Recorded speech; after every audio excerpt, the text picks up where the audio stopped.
조선 중기 신부는 하늘이 정한다고 믿어지던 시대의 이야기입니다. 한 여인이 있었습니다. 족쇄 소리와 함께 하루를 시작하고 고개를 들 수 없는 삶을 살던 노비 여인. 그녀의 이름은 소희였습니다. 그러나 소희에게는 아무도 모르는 비밀이 있었습니다. 밤하늘의 별을 읽을 줄 아는 여인이었죠. 달의 위치로 계절을 가늠하고 별자리로 시간을 헤아렸습니다. 그녀는 원래 노비가 아니었습니다. 몰락한 역관 집안의 딸이었죠. 하지만 아무도 그 사실을 알지 못했습니다. 어느 봄날 양반댁 마당에 한 아기가 있었습니다. 겉으로는 평범한 3살배기 아기. 하지만 그 안에는 전생의 기억을 가진 영혼이 깨어 있었습니다. 아기의 이름은 이현. 그는 자신을 키워줄 사람을 찾고 있었습니다. 권력도 재물도 신분도 아닌 오직 지식을 가진 사람을. 그리고 그날 운명적인 만남이 일어났습니다. 물동이를 나르던 소희가 잠깐 멈춰 섰습니다. 그리고 하늘을 올려다봤죠. 아기 이현의 눈이 번쩍 뜨였습니다. 저 사람이다. 이현은 소희에게 기어갔습니다. 그리고 작은 손을 뻗어 여인의 옷자락을 잡았습니다. 그리고 또박또박 말했습니다. 엄마. 그 한마디가 두 사람의 운명을 그리고 한 시대를 바꾸게 될 줄은 아무도 몰랐습니다. 이 영상을 찾아주신 모든 분들께 감사드립니다. 구독과 좋아요 부탁드리며 보고 계신 지역을 댓글로 남겨주시면 지금 계신 곳에 행운이 깃든 복을 보내드리겠습니다. 그럼 오늘의 이야기 시작해볼까요? 경기도 양주 양반 이홍주의 저택. 봄볕이 따스한 오후였지만 노비 소희에게는 여느 날과 다를 바 없는 고된 하루였습니다. 소희는 무거운 물동이를 이고 마당을 가로지르고 있었습니다. 하나 둘 하나 둘. 그녀는 숨을 고르며 걸음을 옮겼습니다. 그때 소희는 문득 걸음을 멈췄습니다. 무거운 물동이 때문이 아니었습니다. 하늘에 떠있는 초승달 때문이었죠. 소희는 작게 중얼거렸습니다. 4월 초사흘. 오늘은 망종이 지나고. 아버지, 제가 아직도 기억하고 있습니다. 그 순간이었습니다. 마당 한쪽에서 이상한 일이 벌어지고 있었습니다. 양반댁 아기 이현이 유모의 손을 뿌리치고 마당 바닥을 기어다니고 있었던 겁니다. 유모가 당황하며 소리쳤습니다. 도련님, 도련님, 어디로 가시려고 그러십니까? 땅바닥은 더러워요. 하지만 아기 이현은 멈추지 않았습니다. 그의 눈은 오직 한 곳만을 향하고 있었습니다. 하늘을 올려다보고 있는 노비 여인 소희를. 이현의 작은 머릿속에서는 복잡한 계산이 돌아가고 있었습니다. 저 여인. 분명히 뭔가를 계산하고 있어.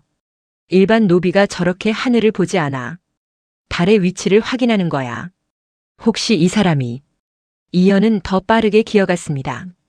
그리고 마침내 소희의 치맛자락을 붙잡았습니다. 소희가 깜짝 놀라 고개를 숙였습니다. 아이고, 도련님 왜 이러십니까? 그 순간 아기 이현이 소희를 올려다보며 환하게 웃었습니다. 그리고 마당에 있는 모든 사람들이 들을 수 있을 만큼 크고 또렷하게 말했습니다. 엄마. 순간 마당이 조용해졌습니다.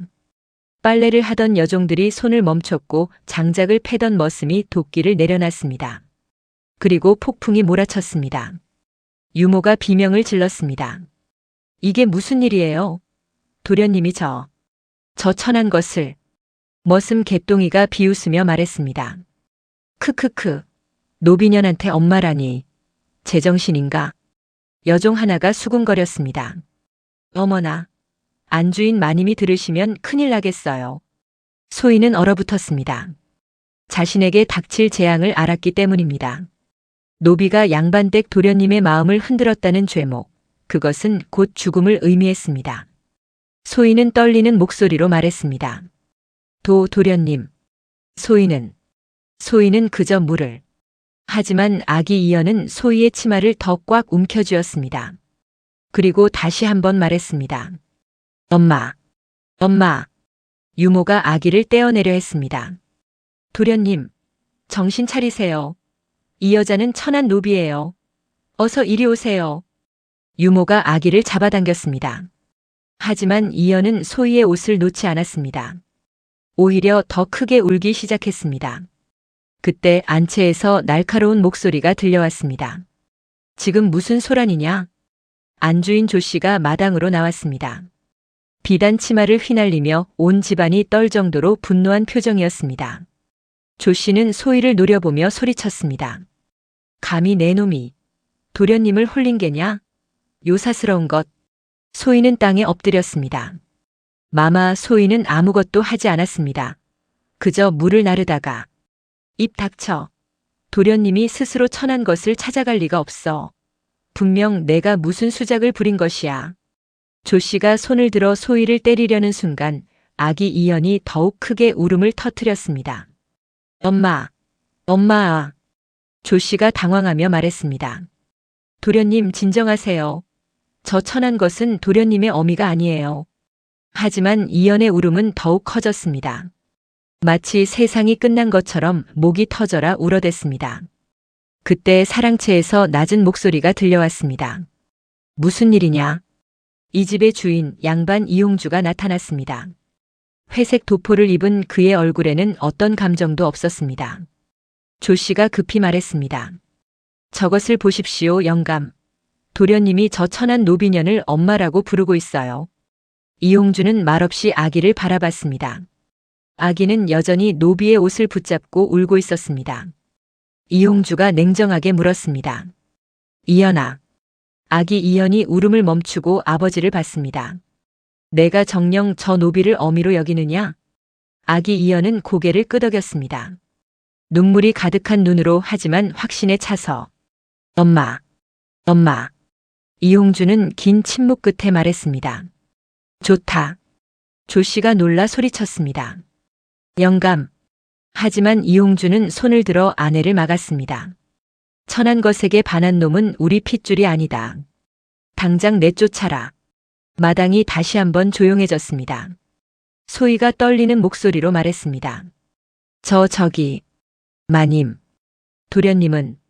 이용주는 돌아서며 차갑게 말했습니다. 노비는 내 것이 되었다. 데리고 나가거라. 내 땅에서 영원히 사라지지 않으면 둘 다 죽여버릴 것이다.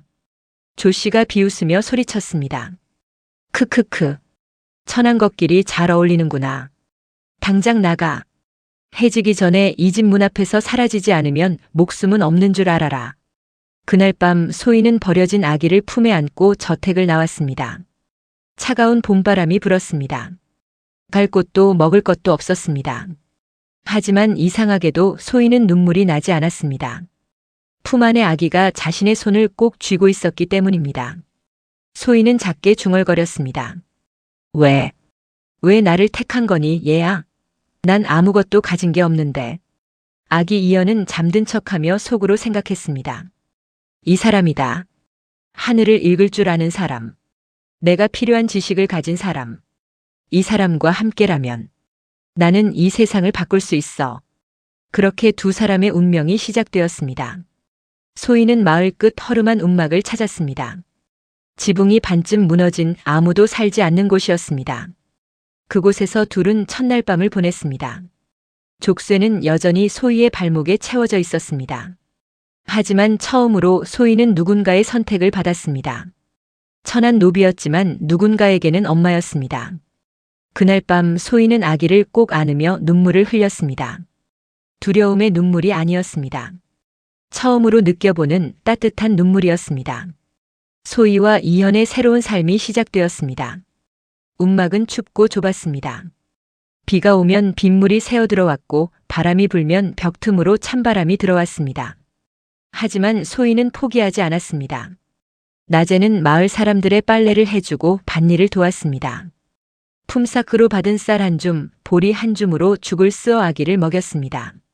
자신은 거의 먹지 않았습니다. 이연아, 많이 먹어. 크게 자라야지.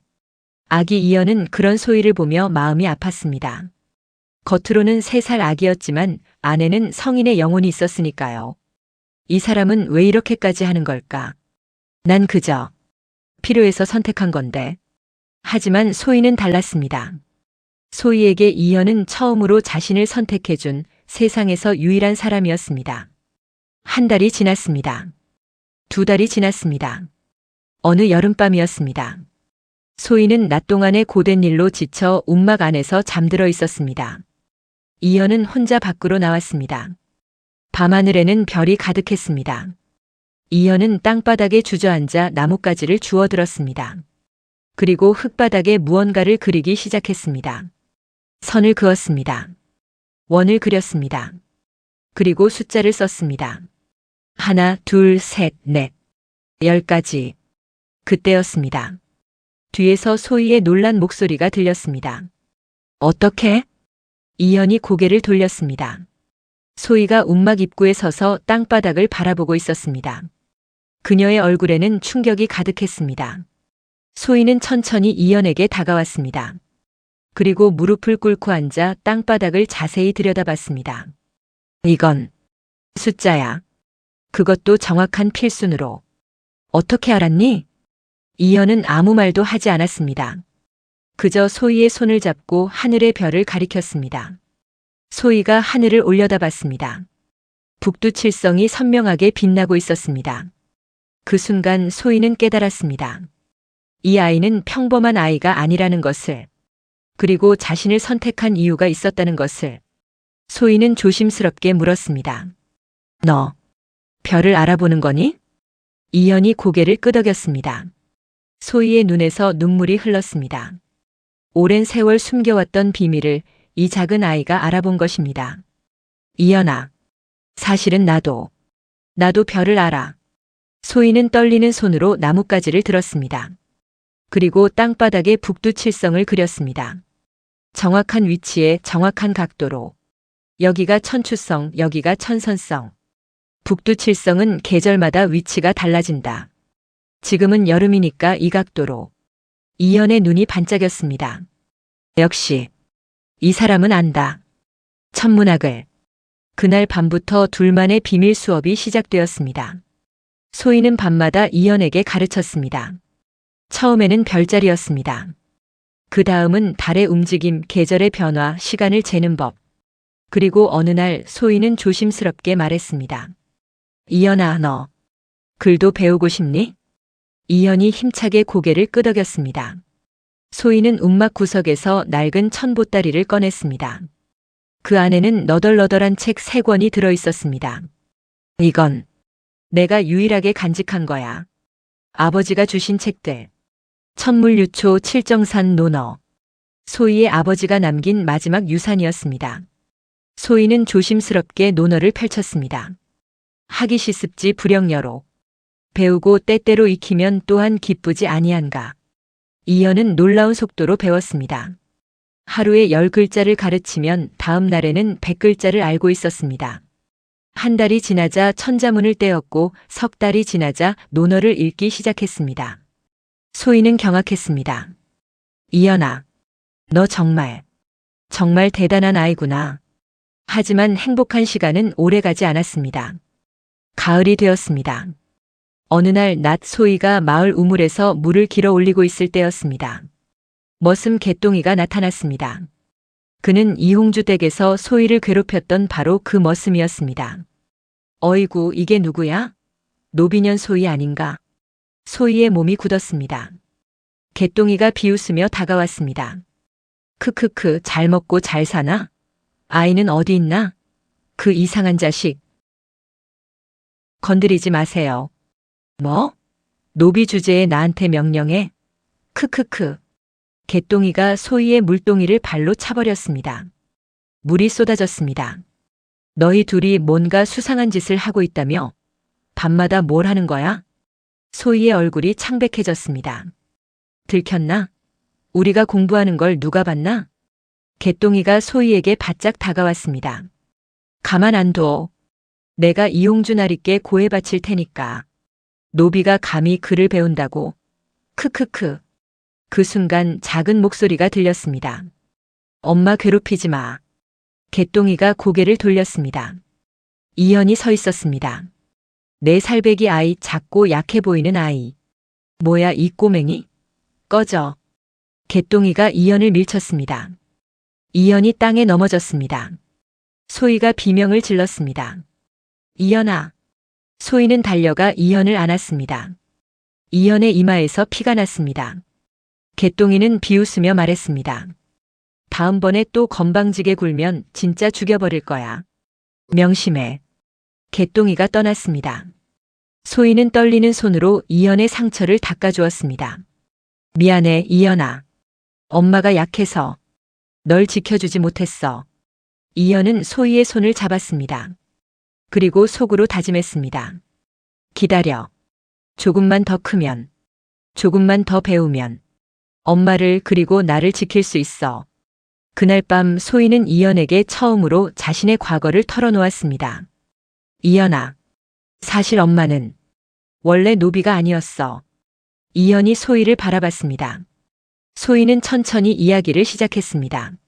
엄마는 역관 집안의 딸이었어. 할아버지는 중국 사신들과 교류하셨고 천문학을 연구하셨지. 나도 어릴 때부터 아버지께 배웠어. 별자리, 역법, 한문. 모두. 소희의 눈에서 눈물이 흘렀습니다. 하지만 15년 전 할아버지가 영모 누명을 쓰셨어. 진짜 영모가 아니었어. 누군가 할아버지를 모함한 거였지. 그날 밤 관군들이 우리 집에 들이닥쳤어. 할아버지는, 아버지는 모두 죽었어. 소희의 목소리가 떨렸습니다. 나만 살았어. 10살짜리 계집아이는 죽일 가치도 없다고. 그래서 노비로 팔렸지. 이홍주 댁으로. 엄마. 이현아, 엄마는 매일 후회했어. 왜 그때 같이 죽지 않았을까? 이렇게 살 바엔 차라리. 소희는 흐느꼈습니다. 그런데 내가 나타났어. 나를 선택해줬어. 엄마라고 불러줬어. 그 순간 엄마는 처음으로 살고 싶었어. 너와 함께. 이현은 소희를 꼭 안았습니다. 그리고 속으로 결심했습니다. 이 사람을 반드시 복권시킬 거야. 그리고 나도. 우리 모두 성공할 거야. 그날 밤 둘은 꼭 껴안고 잠들었습니다. 바람이 세차게 불었습니다. 움막은 흔들렸습니다. 하지만 둘은 따뜻했습니다. 서로가 있었으니까요. 이현은 빠르게 성장했습니다. 5살이 되었을 때 이미 사서 삼경을 읽고 있었습니다. 6살이 되었을 때는 천문학 계산을 스스로 할 수 있었습니다. 소희는 놀라움을 감추지 못했습니다. 이현아, 넌 정말 천재구나. 엄마가 평생 배운 것을 너는 3년 만에. 하지만 둘은 조심했습니다. 아무에게도 들키지 않으려 했습니다. 밤에만 공부했고 낮에는 평범한 가난한 모자처럼 살았습니다. 그런데 어느 봄날이었습니다. 이현이 7살이 되던 해 마을에 소문이 돌기 시작했습니다. 이홍주 나리댁 도련님이 과거 준비를 한다더라. 벌써 18인데 아직도 소가도 못 붙었다면서. 쉿, 큰 소리로 말하지 마. 이나리가 들으면 큰일 나. 이홍주의 아들 이상은 무능했습니다. 18살이 되도록 과거에 번번이 떨어졌습니다. 이홍주는 초조했습니다. 아들이 과거에 급제하지 못하면 집안의 명예가 땅에 떨어질 것이었으니까요. 어느 날 이홍주는 마을을 거닐고 있었습니다. 그러다 움막 근처를 지나게 되었습니다. 그때 이홍주의 눈에 이상한 것이 보였습니다. 움막 앞 흙바닥에 글자가 쓰여 있었던 겁니다. 천지현황 우주홍황. 천자문이었습니다. 하지만 그것만이 아니었습니다. 그 옆에는 더 복잡한 글들이 있었습니다. 학이시습지 불영여로. 논어였습니다. 이홍주는 멈춰 섰습니다. 이 글씨는 누가 쓴 것인가? 그는 움막 안을 들여다봤습니다. 소희와 아이가 보였습니다. 그 아이. 3년 전 자신이 내쫓았던 아이. 이홍주는 차가운 미소를 지었습니다. 흥미롭군. 다음 날 이홍주는 하인들을 보냈습니다. 소희와 그 아이를 데려와라. 소희는 겁에 질렸습니다. 날이 소인이 무슨 잘못을. 입 닥쳐. 어서 따라와. 소희와 이현은 끌려갔습니다. 3년 만에 다시 찾은 이홍주의 저택. 그곳은 여전히 크고 화려했습니다. 이홍주는 사랑채에 앉아 있었습니다. 그 앞에 소희와 이현이 무릎을 꿇었습니다. 이홍주가 차갑게 물었습니다. 흙바닥에 쓰인 글. 내 놈이 쓴 것이냐? 소희가 고개를 숙였습니다. 아닙니다, 나리. 소희는 글을 모릅니다. 그럼 이 아이가? 이용주는 이연을 바라봤습니다. 이연은 고개를 들어 당당히 이용주를 마주봤습니다. 내가 썼습니다. 소희가 놀라 이연을 봤습니다. 이연아. 하지만 이연은 계속 말했습니다. 제가 스스로 배웠습니다. 엄마는 아무것도 가르치지 않았습니다. 이용주는 눈을 가늘게 떴습니다. 너 혼자 배웠다고? 말도 안 되는 소리를. 믿지 못하시겠다면 시험해 보십시오. 이용주는 하인에게 붓과 종이를 가져오라 했습니다. 그리고 이연에게 건넸습니다. 좋다. 그럼 써봐라. 하기 시습지 불영여로를. 이연은 붓을 들었습니다. 작은 손이었지만 붓을 잡는 자세는 완벽했습니다. 그리고 또박또박 썼습니다. 하기 시습지 불영여로. 이용주의 눈이 커졌습니다. 글씨가 놀라울 정도로 정확했습니다. 이건 어떻게? 이용주는 더 어려운 것을 시켰습니다. 그럼 맹자 첫 구절을 써봐라. 이연은 주저없이 썼습니다. 양해왕장구상. 맹자 겨냥해왕. 이용주는 충격을 받았습니다. 7살 아이가 맹자를 안다니. 그때 이용주의 머릿속에 계산이 시작되었습니다. 이 아이를 이용하면. 이용주는 이연에게 물었습니다. 너 다른 것도 아느냐? 무엇을 말씀하시는지요? 천문학 역법 같은 것. 이연은 잠시 망설였습니다. 그러고는 말했습니다. 압니다. 그럼 내일 날씨를 예측해봐라. 이연은 고개를 들어 하늘을 봤습니다. 구름의 모양, 바람의 방향, 습도. 모든 것을 계산했습니다. 내일은 오시, 낮 12시부터 비가 올 것입니다. 그리고 모레 새벽에는 안개가 짙을 것입니다. 이용주는 비웃었습니다. 어린 것이 허풍을. 좋다. 내일 보자. 다음 날 정확히 5시에 비가 내렸습니다. 그리고 모레 새벽 짙은 안개가 마을을 뒤덮었습니다. 이용주는 경악했습니다. 이런. 이 아이는 진짜. 그날 밤 이용주는 계략을 세웠습니다. 이 아이를 이용하자. 이 아이의 재능을 우리 상희의 것으로 만들면 상희가 과거에 급제할 수 있어. 사흘 후 이용주는 소희와 이연을 다시 불렀습니다. 이연아, 내게 제안이 있다. 무슨 제안이신지요? 너를 우리 집에서 키워주마. 좋은 음식을 먹이고 좋은 옷을 입히고 좋은 스승을 붙여주지. 소희의 얼굴이 밝아졌습니다. 하지만 이연은 표정이 없었습니다. 이용주가 계속 말했습니다. 대신 조건이 있다. 내가 배운 것을 우리 상희에게 가르쳐줘라. 과거에 나갈 답안도 내가 써줘라. 그러면 너와 내 어미도 좋은 대접을 받을 수 있어. 노비 신분도 면해줄 수 있지. 소희가 기뻐하며 말했습니다. 이연아, 좋은 기회야. 나리께서 이렇게 좋게 말씀하시는데. 하지만 이연은 고개를 저었습니다. 싫습니다. 이용주의 얼굴이 굳었습니다. 뭐? 제가 배운 것을 다른 사람 이름으로 쓰고 싶지 않습니다. 이 버릇 없는 놈이. 이용주가 소리쳤습니다. 하지만 이연은 물러서지 않았습니다. 대신 제안이 있습니다. 뭐냐? 제가 직접 과거를 보겠습니다. 그리고 급제하면 소위 어미의 신분을 자유민으로 만들어 주십시오. 이용주는 한참을 웃었습니다. 하하하. 7살짜리가 과거를? 미쳤구나. 못하시겠습니까? 좋아. 해봐라. 내가 만약 속아라도 붙는다면 내 어미의 족쇄를 풀어주지. 하지만 떨어지면? 그땐 나리 말씀대로 하겠습니다. 이용주는 비웃었습니다. 어차피 붙을 리 없어. 7살짜리가 과거에 붙는다?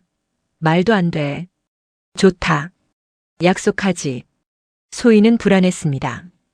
움막으로 돌아온 후 소희는 이연에게 물었습니다. 이연아, 정말 괜찮겠니?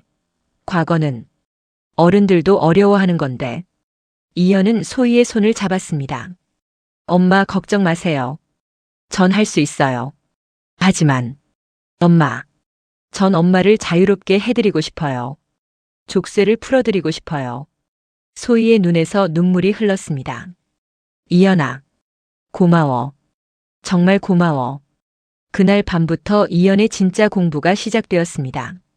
과거 시험 문제를 예상했습니다. 역대 답안을 분석했습니다. 매일 밤 글을 쓰고 고치고 또 썼습니다. 소희도 함께 밤을 새웠습니다. 이연이 쓴 글을 검토해주고 더 좋은 표현을 제안했습니다. 한 달이 지났습니다. 그런데 문제가 생겼습니다. 머슴 개똥이가 또 나타난 것입니다. 개똥이는 이연이 과거를 본다는 소식을 들었습니다. 그리고 화가 났습니다. 감히 천한 것이 과거를? 절대 안 돼. 개똥이는 음모를 꾸몄습니다. 시험 전날 밤 이연을 해치기로 한 것입니다. 시험 전날 밤이었습니다. 이연은 움막 밖에서 마지막 복습을 하고 있었습니다. 그때 뒤에서 인기척이 들렸습니다. 누구세요? 대답이 없었습니다. 하지만 이연은 느꼈습니다. 누군가 자신을 노리고 있다는 것을. 갑자기 개똥이가 튀어나왔습니다. 손에는 몽둥이가 들려 있었습니다. 이 새끼, 오늘 죽여버리겠어. 개똥이가 몽둥이를 휘둘렀습니다. 이연은 재빨리 피했습니다. 엄마, 엄마. 소희가 움막에서 뛰어나왔습니다. 이연아. 소희는 이연 앞을 막아섰습니다. 그리고 개똥이를 노려봤습니다. 내 아들을 건드리지 마. 개똥이가 비웃었습니다. 비켜. 안 비키면 너도 같이. 바로 그 순간 마을 사람들이 나타났습니다. 소희의 비명을 듣고 달려온 것입니다. 무슨 일이야? 저기 개똥이가 아이를 해치려 해. 사람들이 개똥이를 붙잡았습니다. 이 나쁜 놈. 어린애를 해치려 하다니. 개똥이는 결국 마을 사람들에게 끌려갔습니다. 소희는 이연을 꼭 안았습니다. 괜찮니? 다친 데 없니? 괜찮아요, 엄마. 그날 밤 이연은 잠들지 못했습니다. 내일이 시험이었으니까요. 그리고 생각했습니다. 엄마를 꼭 지켜야 해. 그러려면 성공해야 해. 과거 시험날이 밝았습니다. 한양 성균관 앞에는 수백 명의 선비들이 모여 있었습니다. 모두 소과 시험을 보러 온 사람들이었습니다. 그 중에 유독 작은 아이 하나가 눈에 띄었습니다. 이연이었습니다. 사람들이 수군거렸습니다. 저 아이는 뭐야? 아직 어린애 아닌가? 과거를 보러 왔나? 하, 우습군. 하지만 이연은 신경 쓰지 않았습니다. 시험장으로 걸어 들어갔습니다. 시험관이 놀라며 물었습니다. 꼬마, 너 몇 살이냐? 7살입니다. 뭐? 7살? 부모가 장난으로 보낸 거냐? 아닙니다. 진심으로 시험 보러 왔습니다. 시험관들이 서로 얼굴을 봤습니다. 이런 경우는 처음이었습니다. 좋아, 그럼 시험을 봐라. 하지만 기대는 하지 마라. 이연은 자리에 앉았습니다. 붓을 들었습니다. 시험 문제가 나왔습니다. 인이해지에 대해 논하라. 이연은 잠시 생각했습니다. 그리고 붓을 움직이기 시작했습니다. 인이란 사람을 사랑하는 것이요, 의란 옳음을 행하는 것이며, 예란 질서를 지키는 것이요, 지란 진리를 아는 것이니라. 이연의 손은 멈추지 않았습니다. 글이 흘러나왔습니다. 마치 물이 흐르듯 자연스럽게. 시험이 끝났습니다. 시험관들은 답안을 검토했습니다. 그러다 한 답안 앞에서 멈췄습니다. 이건 누가 쓴 거지? 응시번호를 봐. 27번. 아, 그 7살짜리 아이. 뭐라고? 시험관들은 믿을 수 없다는 표정으로 답안을 다시 읽었습니다. 이 글은 30년 공부한 선비도 쓰기 어려운 글인데 필체도 완벽하고 논리도 정확해. 정말 7살이 쓴 거 맞나? 직접 물어봐야겠어. 시험관들은 이연을 불렀습니다. 27번 앞으로 나와라. 이연이 앞으로 걸어 나갔습니다. 시험관이 물었습니다. 이 답안 내가 직접 쓴 게 맞느냐? 맞습니다. 누가 가르쳤느냐? 제 어머니입니다. 어머니? 어머니가 누구신데? 노비였습니다. 시험장이 조용해졌습니다. 노비가 어떻게 이런 학문을? 이연은 차분히 말했습니다. 어머니는 원래 노비가 아니었습니다. 역관 집안의 딸이셨습니다. 하지만 억울한 일을 당해 노비가 되셨습니다. 시험관들은 서로 눈을 마주쳤습니다. 흥미로운 이야기로군. 좋다. 이 아이 합격이다. 합격? 그래. 이 정도 실력이면 소가는 충분해. 그렇게 이현은 최연소로 소과에 합격했습니다. 소식은 빠르게 퍼졌습니다. 7살 신동이 나타났대. 노비의 아들인데 혼자 공부해서 급제했다더라. 대단한 아이야. 한양 전체가 떠들썩했습니다. 소문은 궁궐까지 들어갔습니다. 임금의 귀에도 들어갔습니다. 7살의 소가 합격이라. 짐이 직접 만나봐야겠구나. 임금은 이현을 궁궐로 불렀습니다. 이현은 생전 처음 궁궐에 들어갔습니다. 크고 화려한 전각들, 붉은 기둥들. 모든 것이 신기했습니다. 임금이 옥좌에 앉아 있었습니다. 내가 그 신동이냐? 이현은 큰 절을 올렸습니다. 소인 이현 전하를 뵙습니다. 허허, 7살에 벌써 예의도 바르구나. 짐이 직접 시험해보고 싶다. 좋으냐? 명을 받들겠습니다.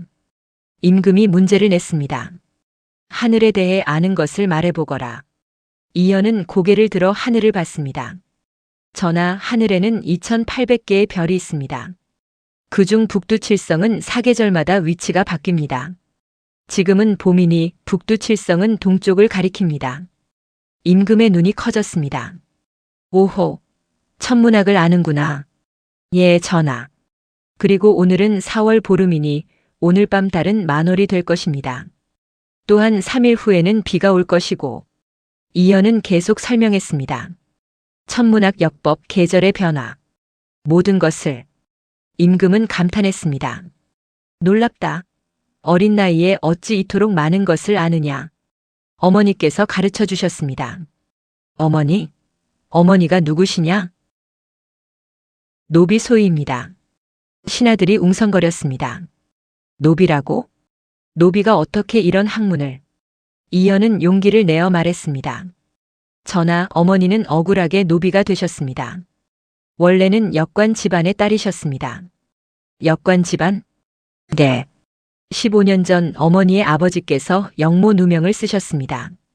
하지만 진짜 영모가 아니었습니다. 임금은 관심을 보였습니다. 그 사건에 대해 아는 것을 말해보거라. 이현은 차근차근 설명했습니다. 15년 전 사건의 이상한 점들, 증거가 너무 완벽했던 점, 그리고 그 사건 이후 가장 큰 이득을 본 사람이 누구인지. 그 사람이 바로 박대감입니다. 신하들이 놀랐습니다. 박대감이라니. 증거가 있느냐? 이현은 품에서 종이 한 장을 꺼냈습니다. 이것은 어머니께서 간직하신 문서입니다. 당시 사건 기록입니다. 여기를 보시면. 이현은 문서의 이상한 점들을 하나하나 짚어갔습니다. 임금은 심각한 표정이 되었습니다. 경들은 어떻게 생각하느냐? 신하들이 답했습니다.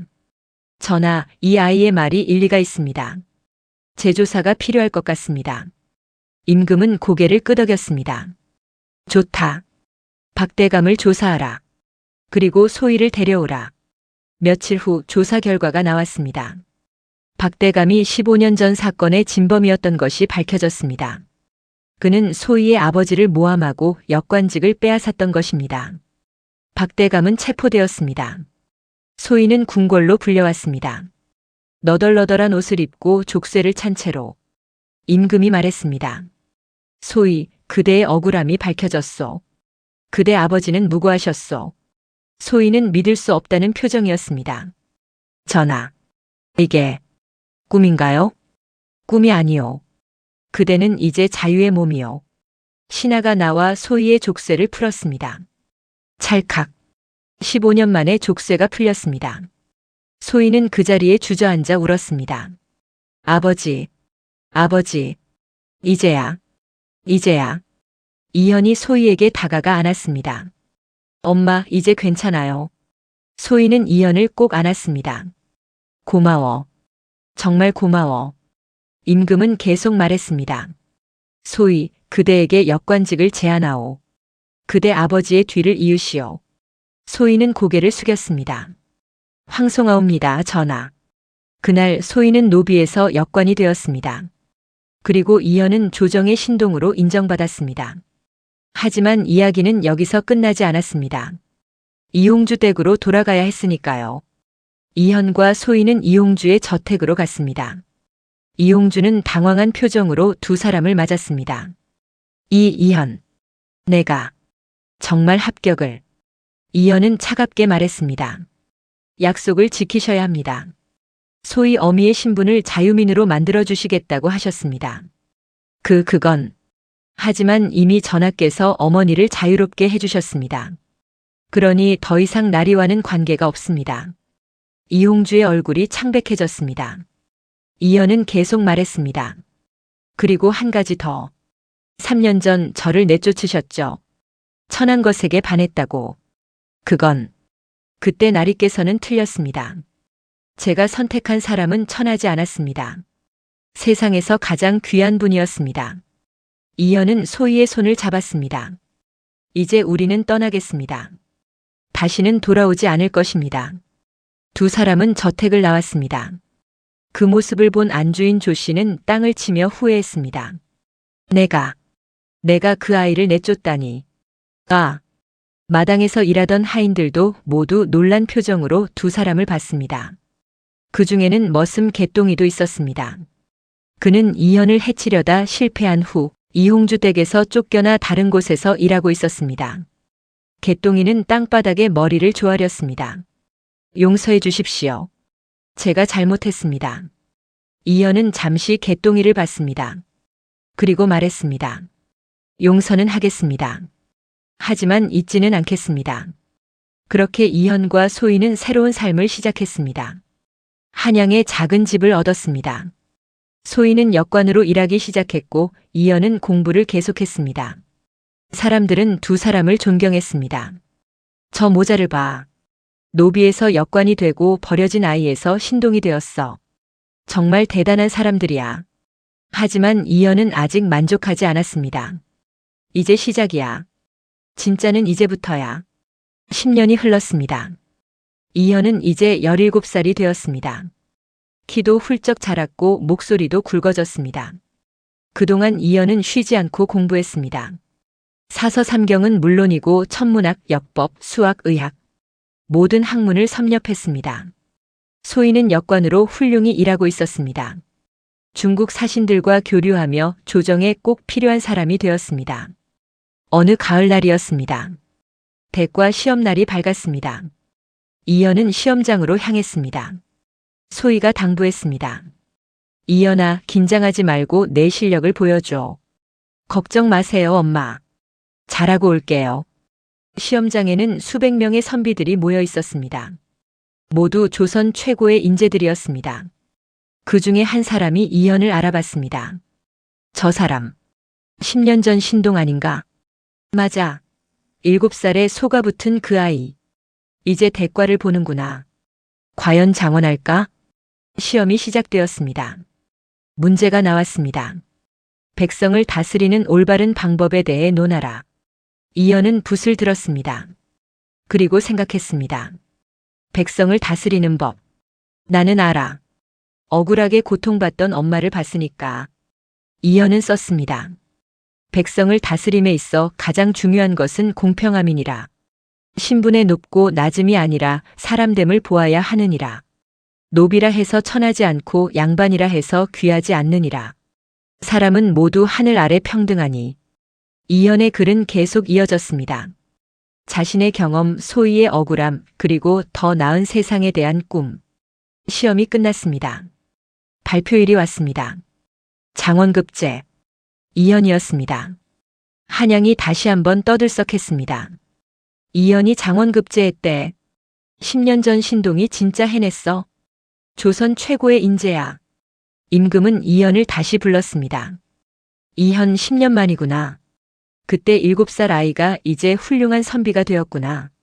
이현은 큰 절을 올렸습니다. 전하의 은혜입니다. 짐이 그대를 관직에 앉히고자 하는데 어디를 원하느냐? 이현은 잠시 생각했습니다. 그리고 말했습니다. 전하, 소희는 백성들 가까이에 있고 싶습니다. 지방 수령으로 보내주십시오. 신하들이 놀랐습니다. 지방 수령이라니. 장원급 제자는 보통 중앙 관직을 받는데 하지만 임금은 고개를 끄덕였습니다. 좋다. 그대의 뜻을 받아들이겠다. 경기도 양주 수령으로 임명하노라. 양주. 바로 이현이 태어난 곳, 이홍주의 저택이 있는 곳이었습니다. 이현은 양주로 갔습니다.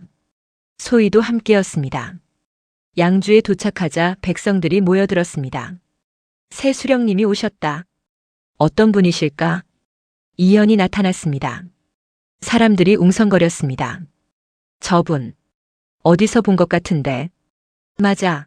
17년 전. 이홍주 댁에서 쫓겨난 그 아이. 저 아이가 수령이 되어 돌아왔구나. 이현은 첫 번째 명령을 내렸습니다.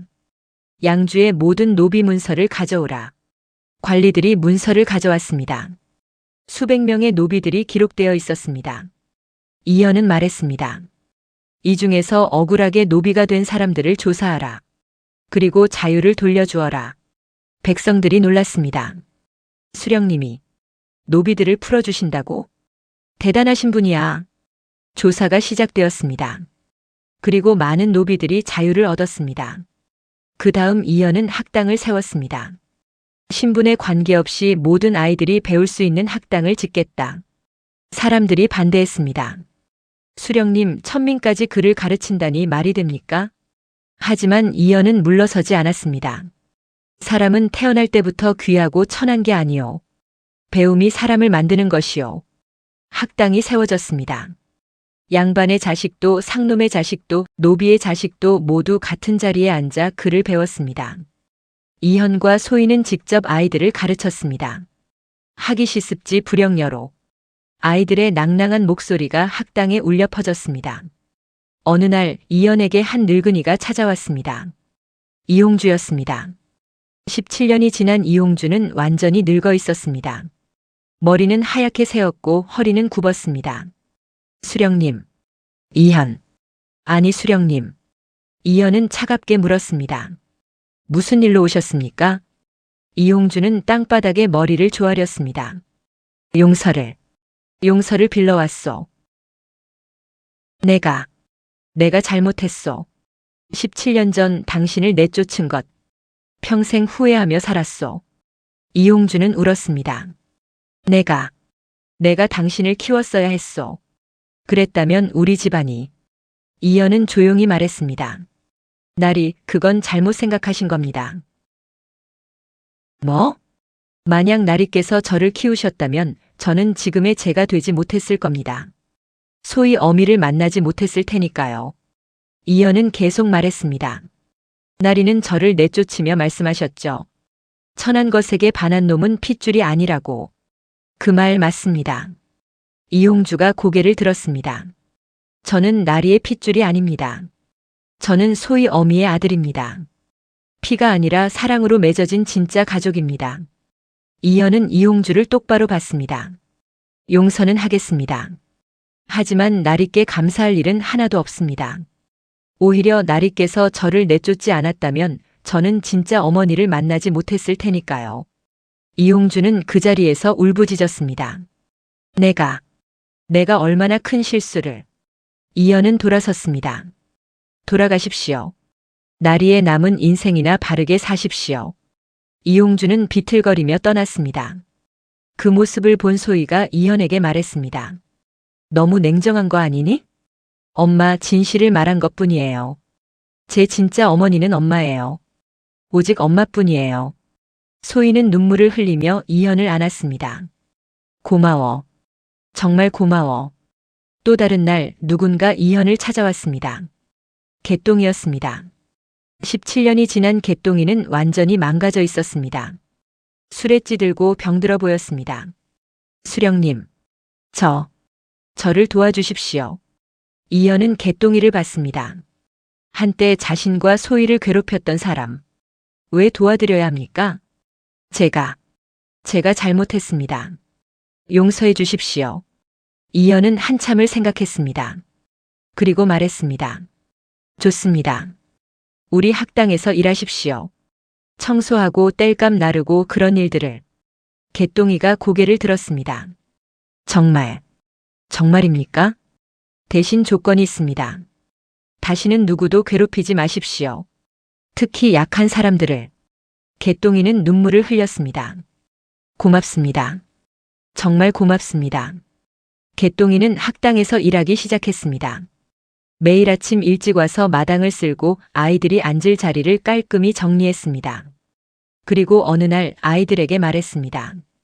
얘들아, 너희 수령님이 얼마나 대단한 분인지 아니? 네, 알아요. 수령님은 저 같은 나쁜 사람도 용서해 주시는 분이야. 그러니까 너희도 착하게 자라야 해. 알았지? 네. 세월이 더 흘렀습니다. 이현은 30대가 되었습니다.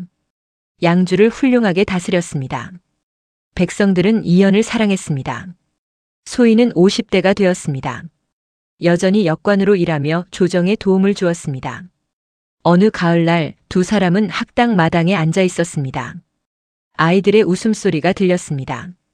소희가 이현에게 물었습니다. 이현아, 넌 왜 나를 택했니? 그때 진짜 이유는 뭐였니? 이현은 하늘을 올려다봤습니다. 가을 하늘이 높고 푸르렀습니다. 엄마 기억하세요? 그날 엄마는 하늘을 보고 계셨어요. 응. 노비였지만 고개를 들 수 없는 신분이었지만 엄마는 하늘을 봤어요. 별을 헤아렸어요. 이현은 소희를 봤습니다. 그게 바로 포기하지 않는 사람이라는 걸 알았어요. 세상이 뭐라 해도 자신을 잃지 않는 사람. 저는 그런 사람이 필요했어요. 소희의 눈에서 눈물이 흘렀습니다. 그리고 알게 됐어요. 엄마는 제 별이었어요.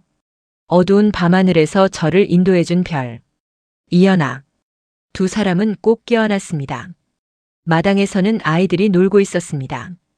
양반 자식, 상놈 자식, 노비 자식 모두 함께 웃으며 뛰어놀았습니다. 그 모습을 본 이현이 말했습니다. 엄마, 저 아이들을 보세요. 신분이 다르지만 함께 웃고 있어요. 그래. 이게 제가 꿈꾸던 세상이에요. 핏줄이나 신분이 아니라 마음으로 맺어진 세상. 소희는 고개를 끄덕였습니다. 넌 이미 그 세상을 만들었어. 해가 저물어 갔습니다. 붉은 노을이 하늘을 물들였습니다. 이현과 소희는 나란히 앉아 노을을 바라봤습니다. 족쇄는 오래전에 풀렸고 그들은 자유로웠습니다.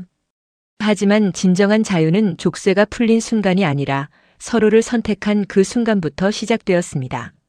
노비 여인과 천재 아기.